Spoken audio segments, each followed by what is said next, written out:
দেখো আমাদের এখন দুপুরবেলা আলু পোস্ত ডিমের কাই হবে। সকালে তো রান্না হয়ে গেছে, ওর বাবা অফিস নিয়ে চলে গেছে। এখন দুপুরে আমি আর আমার ছেলে খাবো। দুপুরে যা ডিম করেছি এটা রাত্রে আমাদের হয়ে যাবে, আলু পোস্তও রাত্রে হয়ে যাবে। সমস্ত রান্না করার পরে আমি দেখাচ্ছি। দেখো আমাদের আলু পোস্ত রেডি হয়ে গেছে।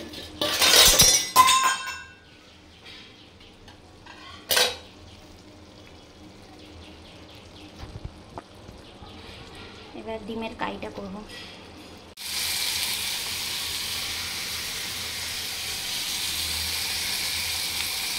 পেঁয়াজ ভাজা হচ্ছে, টমেটো আর পেঁয়াজ আর লঙ্কা।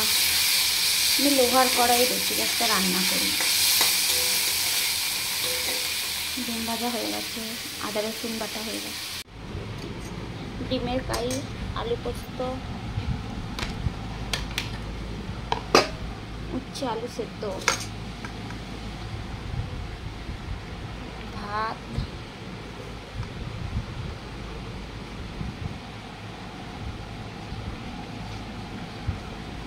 চলে আই শুভ।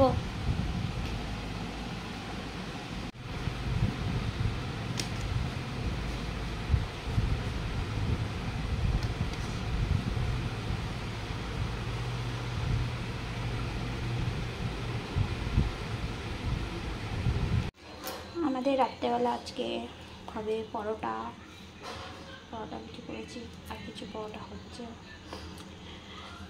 পরোটা, ডিমের তরকারি, ডিমের কাই আছে আর আলু পোস্ত আছে। এই দিয়ে আজকে রাত্রে খাওয়ার হবে। দুপুরবেলা করে রেখেছিলাম আলু পোস্ত আর ডিমের কাই, সেটাই রাত্রে পরোটার সঙ্গে খাওয়া হবে। Hey guys, good morning. আজকের আমার হয়েছে ভাত, উচ্ছে আলু সেদ্ধ, মুগের ডাল,